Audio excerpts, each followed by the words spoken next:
Warahmatullahi wabarakatuh. Kami dari kelompok 1 yang beranggotakan Tansara Harjo Wibisono, Konita Salsabila, Syaldila Maharani, dan Nadia Clarisandi. Pada kesempatan kali ini, kami akan membahas materi mengenai perencanaan penganggaran.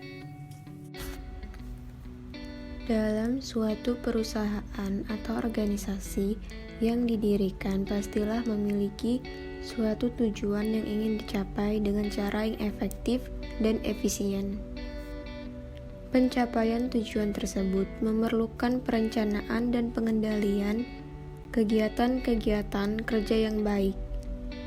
Dari perencanaan dan kegiatan yang baik, diharapkan mampu membantu dan mempermudah organisasi dalam mencapai tujuannya secara efektif dan efisien. Oleh karena itu, setiap organisasi diharapkan menyusun anggaran. Karena penganggaran itu penting untuk membuat perencanaan dan mengendalikan kegiatan perusahaan. Pengendalian dan perencanaan harus disusun secara teliti, penuh pertimbangan, dan serta disesuaikan dengan kondisi perkembangan yang terjadi saat ini.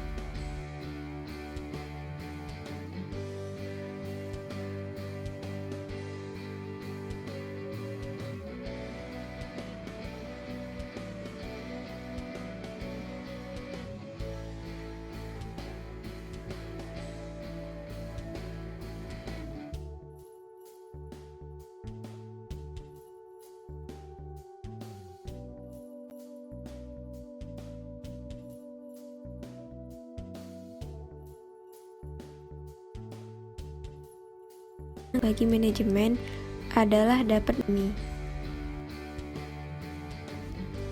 Perlunya anggaran bagi manajemen adalah dapat menjabarkan perencanaan, pengawasan, pengendalian, koordinasi dan sebagai pedoman kerja secara sistematis.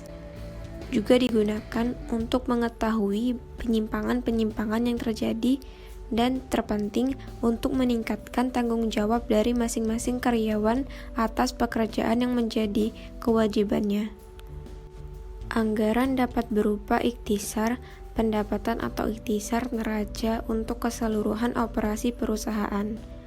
Anggaran dapat disajikan untuk lingkungan individual dari aktivitas perusahaan. Contoh, anggaran penjualan dapat memusatkan pada perencanaan pendapatan dan anggaran tenaga kerja langsung dapat merencanakan suatu bagian dari proses produksi. Hal ini merupakan aspek-aspek penting yang lain untuk persiapan dalam menggunakan seluruh anggaran.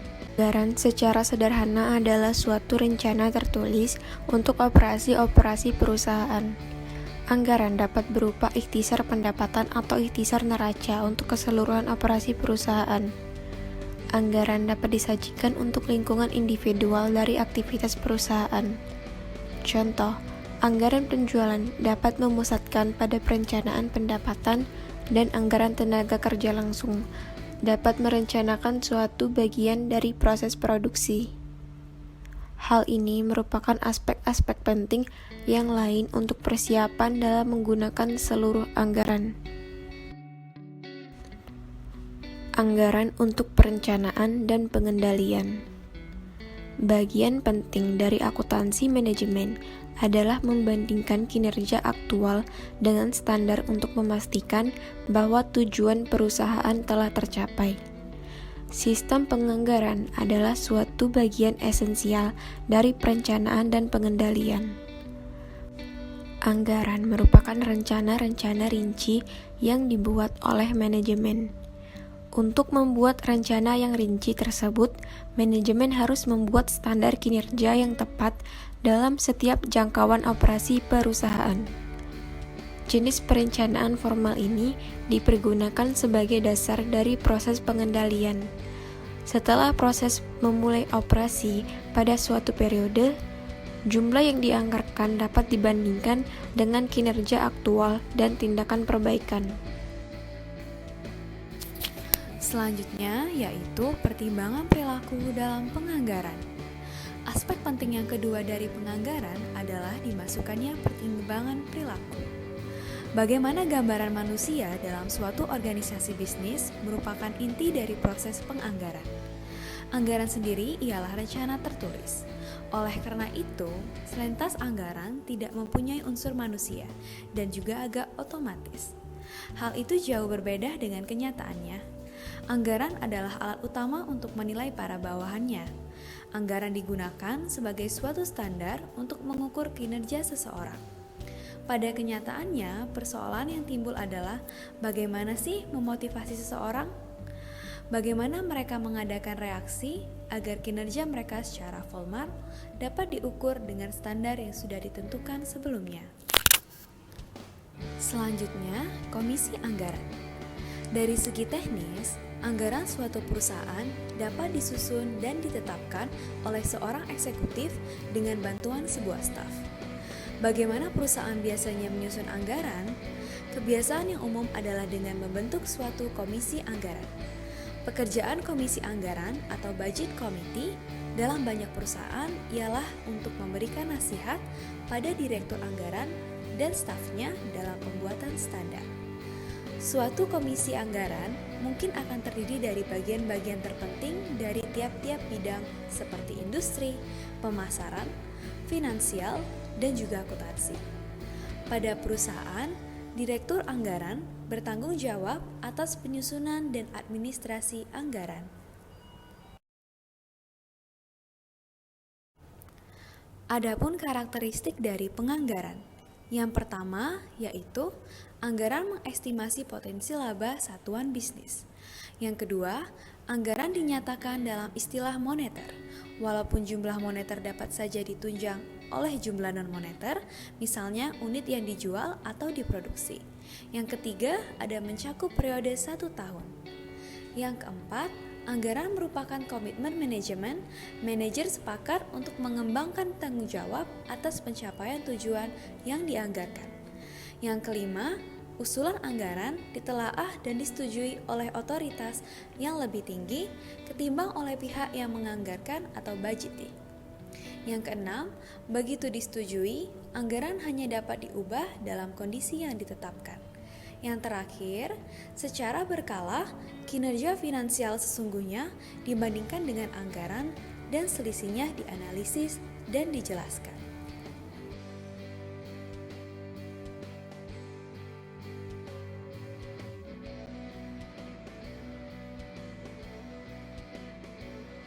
Kemudian, anggaran pendapatan. Karena anggaran adalah rencana-rencana, maka mereka menyajikannya sebelum awal periode operasi. Langkah pertama adalah menganalisis pendapatan atau revenue yang dihasilkan pada periode ini dan mengestimasikan hasil penjualan terlebih dahulu. Karena tingkat operasi pabrik dan beberapa keputusan lain terikat oleh tingkat hasil penjualan yang diharapkan. Untuk menyajikan suatu anggaran hasil penjualan, ada beberapa faktor yang harus dibuat dan diestimasikan, seperti harga untuk tiap-tiap produk perusahaan dan jumlah unit untuk tiap-tiap produk yang akan dijual. Dalam menyusun estimasi tersebut, komisi anggaran dan direktur anggaran bergantung pada wakil bidang penjualan atau pemasaran, seperti wakil presiden pemasaran. Berikut ini merupakan anggaran hasil penjualan bulan November 2015 milik Abbas Sejahtera Company. Tertera, produk A terdapat 120.000 unit yang akan dijual dengan harga penjualan Rp3.000 dan total pendapatan Rp360 juta. Dan produk B terdapat 50.000 unit yang akan dijual dengan harga penjualan Rp4.000 dan total pendapatan Rp200 juta. Kemudian total hasil penjualan yang dianggarkan merupakan akumulasi kedua pendapatan produk tersebut, yaitu Rp560 juta. Kemudian anggaran tingkat produksi. Setiap estimasi tingkat hasil penjualan dan penjualan selesai dibuat, estimasi kebutuhan produksi akan mengikuti.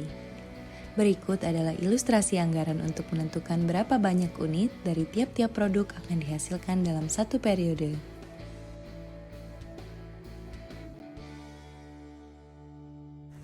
Anggaran harga pokok barang yang dijual. Estimasi diperlukan sebelum anggaran harga pokok yang dijual disusun. Estimasi tersebut adalah yang pertama, jumlah unit dan biaya tiap-tiap bahan mentah yang dipakai. Yang kedua, jumlah unit dan biaya tiap-tiap bahan mentah yang dibeli. Yang ketiga, kualitas dan biaya tenaga kerja langsung yang diperlukan. Dan yang terakhir, overhead pabrik yang diperkirakan akan dikeluarkan. Tiap-tiap estimasi tersebut dapat berbentuk sebuah anggaran seperti yang akan dibahas berikut ini. Yang pertama adalah anggaran pemakaian bahan mentah dan pembelian. Perhatikan bahwa anggaran pemakaian bahan mentah dan pembelian sangat erat kaitannya dengan anggaran tingkat produksi yang telah dijelaskan sebelumnya.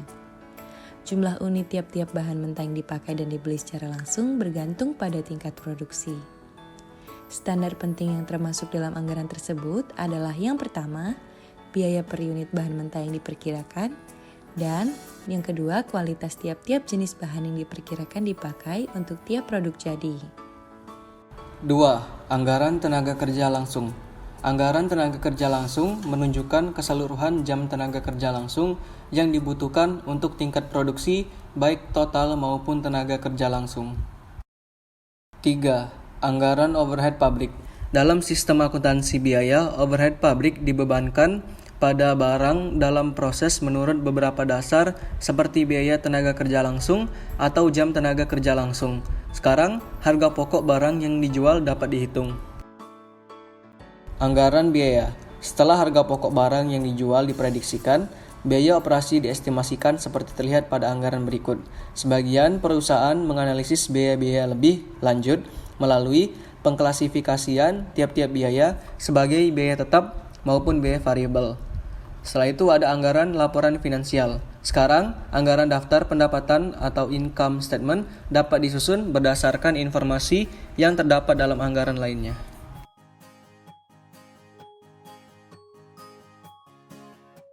Kesimpulan, dalam organisasi dan perusahaan, anggaran sangat dibutuhkan sebagai alat untuk pengawasan dan pengendalian dan juga untuk efisiensi dan efektivitas dana suatu organisasi. Anggaran juga mempunyai beberapa komponen, diantaranya anggaran operasional dan keuangan, dan masih terbagi beberapa komponen lagi, dan semuanya saling mempunyai keterkaitan satu sama lainnya.